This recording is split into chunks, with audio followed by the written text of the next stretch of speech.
हर सफ़र कुछ यादें ताज़ा कर लेता है और हमें ये पहचानने के लिए मदद कर लेता है कि हम कौन थे, क्या थे, कैसे थे। वो सब जानने के लिए हमें इतिहास की ओर सफ़र करना पड़ेगा। इतिहास में जाने के लिए हमें टाइम ट्रैवल करने की ज़रूरत नहीं है। हमें कुछ ऐसी ऐतिहासिक जगहों पे जाना चाहिए जहाँ हमारे पूर्वजों ने हमारे लिए कुछ बना के रखा है। उन्हें देख के उनसे हम कुछ सीख लें और उसी सीख को अपनी आने वाले कल के लिए इस्तेमाल करें। आज हम जा रहे हैं बाजे गुफाएं। ये दूसरी शताब्दी ईसा पूर्व में शैल काटकर निर्मित गुफाएं हैं। आइए ले चलते हैं आपको बुद्ध विहारों में।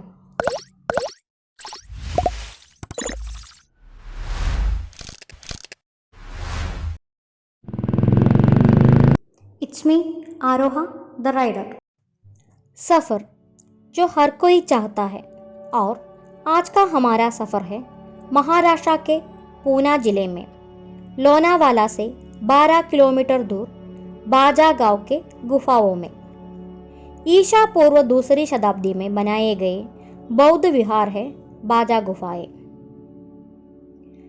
22 गुफाओं की एक समूह है ये बाजा गुफाएं।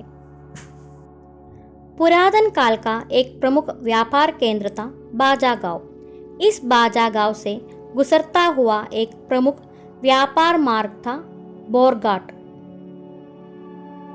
बहुत सारे समुद्री यात्रियों भी इस रास्ते से सफर करते थे। बाजा गांव में स्थित एक पहाड़ के चोटी पर धरती से लगभग 400 फीट ऊंचाई पर शिला काटकर निर्मित गुफाएं हैं। बाजा गुफा में शिला काटकर बनाए हुए बौद्ध विहार और स्तूपों का समूह है।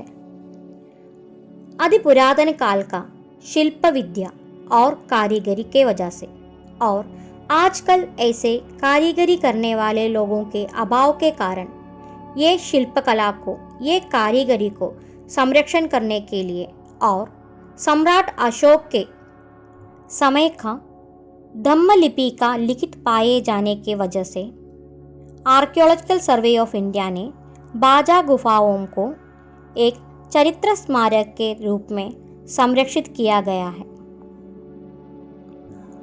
ऊपर तक जाने के लिए लगभग 1 घंटा लगेगा और तेज धूप के वजह से हमने सोचा कि थोड़ा शरबत पीने के बाद अपनी सफ़र कंटिन्यू करेंगे।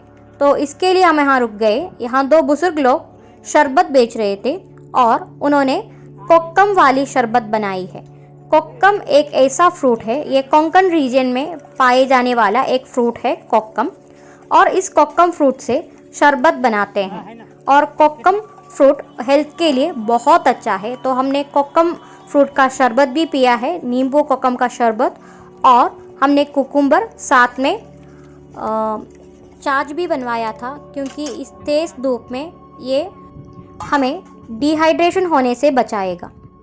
और ये पीने के बाद हम अपना सफ़र कंटिन्यू करने वाले हैं। बौद्ध धर्म का हीनयान संप्रदाय का आचरण करने वाले लोगों का गुफाएं था, उनका विहार था बाजा गुफाएं। आज भी यहाँ परंपरा के अनुसार पूजाएं होती है।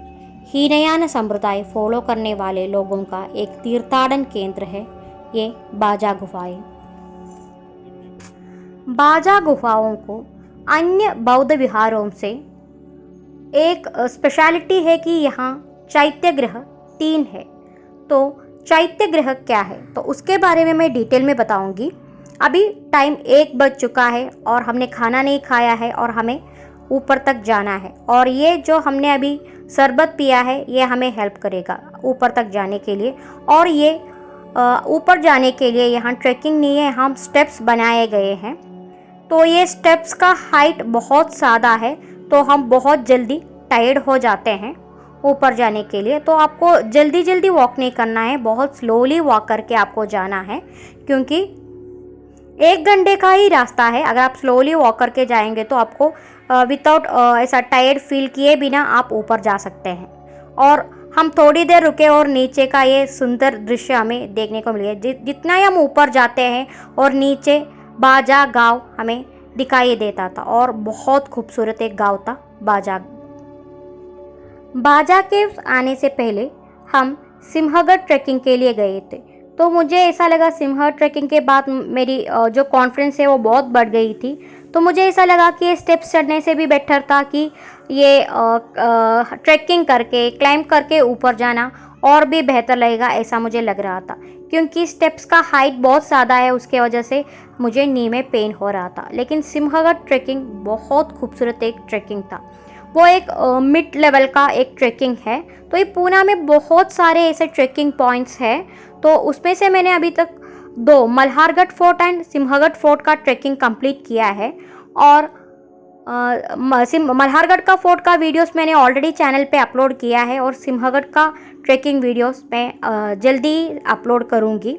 तो अब तक आपने मेरा चैनल सब्सक्राइब नहीं किया है तो प्लीज़ सब्सक्राइब कीजिए, ताकि और आपको बेल आइकन भी प्रेस करना है, क्योंकि मेरे आने वाले वीडियोस का नोटिफिकेशन आपको मिल जाएगा। दोपहर में तेज़ धूप में हम बहुत डिफ़िकल्ट से मैं वॉक करके ऊपर जा रही थी। लेकिन मुझे ये जो डिफ़िकल्टीज़ फील हुई है, लेकिन ऊपर जाने के बाद ये कुछ भी नहीं था। क्योंकि मैं अगर इतना डिफ़िकल्टीज़ लेके मैं ऊपर तक वॉक करके गई हूँ और वहाँ का जो नज़ारा जो मुझे मिल गया था, मैंने जो देखा है बाजा गुफाएं, और उसके वजह से मुझे ये डिफ़िकल्टीज़ कुछ भी नहीं लगा। क्योंकि उतना खूबसूरत नज़ारा था ऊपर जाके जो मैंने देखा था। मेरा एक्सप्लेन करने से बेटर है कि आप खुद देख लें। मैं ऊपर जाके आपको बाजा गुफाओं की वो खूबसूरत नज़ारा, वो खूबसूरत व्यू आपको दिखाऊंगी, तो आपको समझ में आ जाएगा कि कितना खूबसूरत है। लोनावाला के आसपास 2-3 गुफाएं हैं। बेटसे गुफाएं, कार्ला गुफाएं और ये बाजा गुफाएं। तो ये सब ईसा पूर्व 2री शताब्दी में बनाए हुए गुफाएं हैं। और आप जब ऊपर जाते हैं आपको एवरी 10 मिनट्स आपको ऐसा नींबू शरबत बेचने वाला छोटा छोटा शॉप्स मिलेगा। और आपको ये बहुत ज़रूरी भी है, क्योंकि तेज़ धूप है और आपको प्यास तो बहुत लगेगी। तो आपको ये छोटे छोटे शॉप्स की ज़रूरत ज़रूर पड़ेगी। अभी आगे कुछ टाइम के लिए विदाउट स्टेप का ऐसा फ्लैट सरफेस है और उसमें वॉक करने के लिए बहुत ईजी है मेरे लिए। थोड़ा रिस्की, थोड़ा डिफ़िकल्ट वाला ट्रैकिंग था सिंहगढ़ ट्रैकिंग। लेकिन उस ट्रैकिंग में भी मुझे कुछ भी नहीं हुआ था जो ये बाजा गुहा में आने के बाद मेरा पैर के साथ हो गया था। क्योंकि मैंने पहले ही आपको बताया था कि बाजा गुहाओं का ये जो स्टेप्स है उसका हाइट बहुत ज़्यादा है। तो ये हाइट वाला स्टेप्स चढ़ने के वजह से मेरे नी में मुझे पेन हो रहा था और मैं इस पेन को इग्नोर करके वॉक कर रही थी। तो जैसे मैं ऊपर पहुंच गई तो मुझे चढ़ने में जितना डिफ़िकल्टी हो रही थी उससे भी कहीं ज़्यादा डिफ़िकल्टी मुझे उतरते वक्त हो गई थी। तो उसके वजह से मेरे नी में स्वेलिंग ज़्यादा हो गया था और इसी कारण मुझे उसके बाद बाजा के उसके विजिट के बाद मुझे 1-2 हफ्ते रेस्ट लेना पड़ा। तो उसके वजह से मैं 1-2-3 हफ्ते कोई नई ट्रैकिंग या ट्रिप के लिए जा नहीं पाई थी।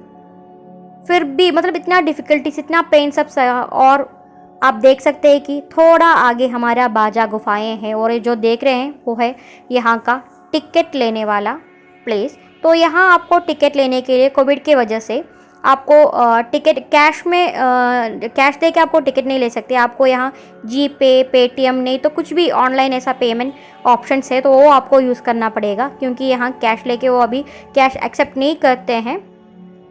तो ये यहाँ का टिकट लेने वाला प्लेस है और यहाँ अभी भी कंस्ट्रक्शन चल रहा है। जो टूरिस्ट प्लेस बनाया गया है वो तो यहाँ टूरिस्ट के लिए स्टेप्स सब जो भी नया बना रहे हैं वो लोग, तो उसके लिए यहाँ अभी भी कंस्ट्रक्शन हो रहा था। मेरे लिए और भी डिफ़िकल्टी हो रहा था कि मुझे देख के वॉक करना पड़ रहा है, क्योंकि थोड़ा सा स्लिप हो जाऊँगी तो मेरा पैर का तो कुछ भी नहीं कह सकती। तो मैं बहुत केयरफुल होके वॉक कर रही थी। और हमारे साथ आज के इस सफ़र में बाजा केव्स के इस ट्रैकिंग में, ये ट्रिप में हमारे साथ हैं राम मोहन भट्ट मेरा हस्बैंड, और सुरेश उनका भाई, और इनका दूसरा भाई है डॉक्टर मोहन टी शेनाई। और डॉक्टर मोहन टी शेनाई ट्रिवांड्रम के जाने माने एंडोक्रोनोलॉजिस्ट है।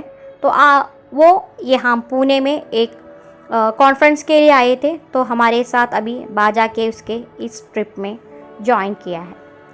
और ये बाजा केव्स में जाने के लिए टिकट है।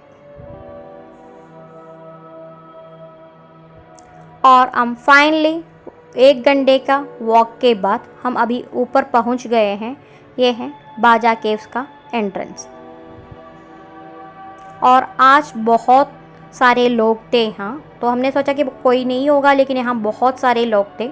और हमारे सामने जो ये है बाजा केव्स, और ये बाजा केव्स का 12वीं गुफा है।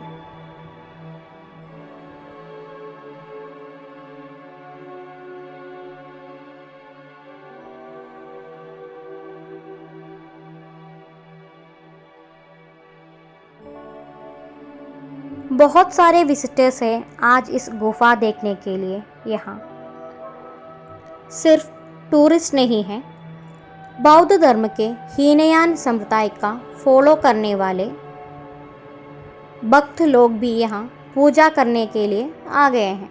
और वो लोग वाइट ड्रेस, सफ़ेद कपड़े पहन के आते हैं, क्योंकि बौद्ध धर्म में सफ़ेद रंग को बहुत पवित्र माना जाता है। और आपके सामने ये जो गुफा है, ये 12वीं गुफा है, और ये चैत्य गृह भी है। बाजा गुफाओं के ये 12वीं गुहा चैत्य गृह यानी कि प्रार्थनालय के नाम में जाना जाता है। बाजा गुफाओं में ऐसे 3 चैत्य गृह है। महाराष्ट्र के बौद्ध विहारों में सबसे पुराना चैत्य गृह बाजा गुफाओं का चैत्य गृह है। एक बहुत बड़ा शिला काटकर बनाया गया है ये चैत्य गृह। इस चैत्य गृह में आज भी पूजा होती है। यहाँ बीच में एक स्तूपा है, तो यहाँ आज भी पूजा होती है। इसलिए हम चप्पल या और जूते पहनकर अंदर नहीं जा सकते, तो सबको अपना जूता यहाँ उतार के रख के अंदर जाना पड़ता है। और हम भी ये प्रार्थनालय के अंदर जाने वाले हैं, तो उसके लिए मैंने अपना जूता उतार दिया और हम आगे जा रहे हैं। ये चैत्य गृह में 27 स्तंभ है, और हर एक स्तंभ में बहुत सारे शिल्पकला की गई है। और इस स्तंभों के ऊपर लकड़ी से बनाए गए एक कमान है, और ये कमान की वास्तुकला घोड़े की नाले की समान है। और ये चैत्य गृह का चौड़ाई 24 फीट का है और लंबाई 59 फीट का है, और ये एक अर्धवृत्ताकार के रूप में बनाए गए हैं। ईसा पूर्व 2री शताब्दी में बनाए गए हैं ये गुफाएं। और आप सोचो कि उस टाइम में क्या टूल्स होगा ये सब बनाने के लिए, और उस टाइम में मिलने वाला टूल्स को यूज़ करके और इतना अच्छा वास्तुकला बनाया है। और आप देख सकते हैं कि ऊपर की वो लकड़ी का कमान देखो, नहीं तो ये स्तंभों को देखो, ये स्तूपों को देखो।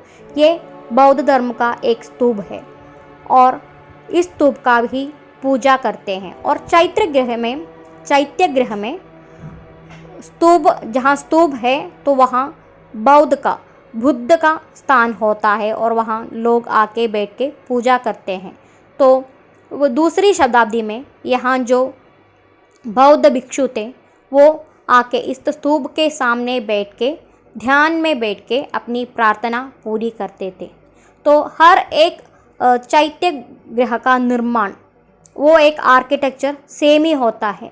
जो भी बौद्ध धर्म का चैत्य गृह का आर्किटेक्चर आप देखो, सब एक ही जैसा होता है, एक सेमी सर्कल के शेप में होता है, और बीच में आपको स्तूप मिल जाएगा देखने के लिए। और यहाँ खम्भे होंगे, ये स्तंभों में बहुत सारे बौद्ध चिन्ह आपको मिल जाएगा। तो हर जगह चैत्य गृह का आर्किटेक्चर सेम होता है।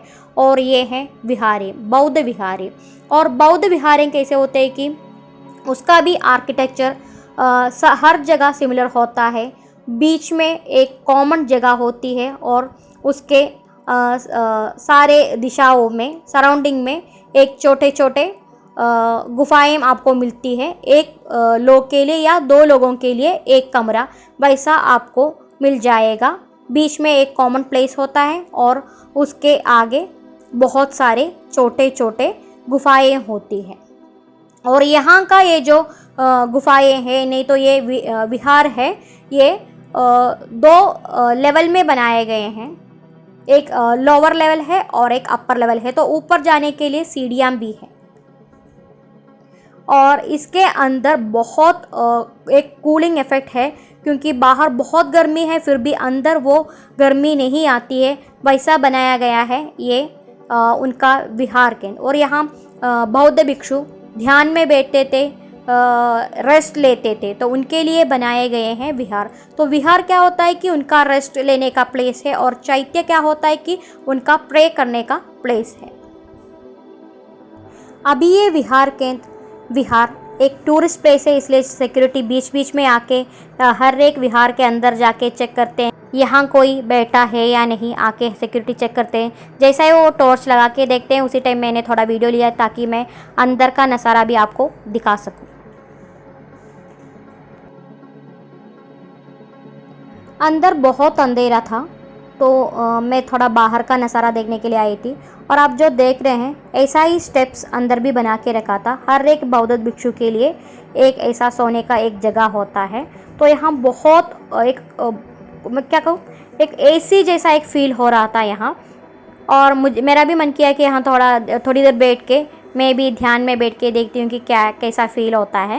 लेकिन सच कहूँ तो बहुत अच्छा फ़ील हो रहा था, क्योंकि बाहर बहुत गर्मी थी और उस तेज़ धूप से जब अंदर आ गई थी तो हमें बहुत क्या है कि बहुत कूलिंग इफ़ेक्ट था। एसी जैसा ऊपर से जो हवा आ रही थी वो भी बहुत ठंडी थी।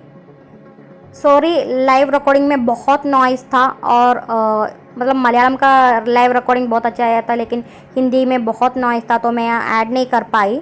तो मैं बस यही कह रही थी कि बाहर बहुत धूप था, लेकिन अंदर इस पत्थर में जहाँ मैं बैठी हूँ वहाँ भी बहुत ठंड था और ऊपर से जो ठंडी हवाएँ आ रही थी तो वो भी बहुत अच्छा एक फ़ील दे रहा था। तो इसलिए शायद यहाँ बैठ के ध्यान में बैठना एक बहुत अच्छा फ़ील देता है। बाजा गुफाओं में 19 विहारें और 3 चैत्यगृह और 14 स्तूपों हैं। तो 14 स्तूप तो आगे जाके आपको मैं दिखाऊंगी। तो हर एक चैत्यगृह का, नहीं तो हर एक विहार का आर्किटेक्चर सेम ही होता है। तो कई जगह एक स्टोर में होता है और कई जगह 2 में होता है। तो यहाँ 2 है। तो ऊपर जाने के लिए भी स्टेप्स अवेलेबल है। तो ये सब दूसरी शताब्दी में बनाए गए हैं। तो आप सोच सकते हैं कि उस टाइप का जो आर्किटेक्चर के बारे में। और ये वाटर स्टोर करने के लिए जगह है। हम इसको ऐसा कह नहीं सकते, क्योंकि जो पत्थर से कलेक्ट किए हुए पानी को स्टोर करके रखने के लिए ये जगह यूज़ करती है। और यहाँ बहुत सारे लोगों ने बौद्ध भिक्षुओं के लिए ऐसा वाटर स्टोरेज एरियाज डोनेट किए हैं। नहीं तो एक विहार बनाने के लिए बहुत सारे लोगों ने इनको संभावनाएं दी है। तो ये 1 साल में या 2 साल में नहीं, बहुत सालों का मेहनत है ये। तो यहाँ हर एक जगह एक विहारों पे, नहीं तो एक स्तूपों पे, नहीं तो यहाँ हर एक वाटर स्टोरेज का एरिया में सब धम्म लिपि में कुछ लिखा गया है। तो किसने डोनेट किया गया है, तो उन सब व्यक्तियों का नाम यहाँ लिखा गया है। और आप जो यहाँ लेफ्ट में देखते हैं वो भी एक वाटर स्टोरेज एरिया है। तो वो किसने डोनेट किया है वो नाम भी यहाँ लिखा गया है धम्म लिपि में। तो यहाँ लिखा गया है कि महारानी कौशिक पुता, तो उन्होंने ये डोनेट किया था ये वाटर स्टोरेज।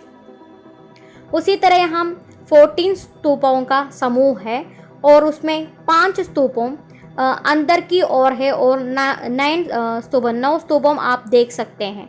तो स्तूप मतलब क्या होता है कि यहाँ उस समय में जो बौद्ध भिक्षु थे तो वो लोग यहाँ रुक के यही उनका अंतिम हो गया था। तो उनके अंतिम संस्कार के बाद उनकी जो अस्थियाँ हैं उस अस्थियों को यहाँ रख के उसके ऊपर स्तूप बनाए गए हैं और उन स्तूपों की पूजा भी करती है। तो उनके मेमोरी के लिए ये स्तूपें बनाई गई है जो बौद्ध भिक्षु यहाँ थे।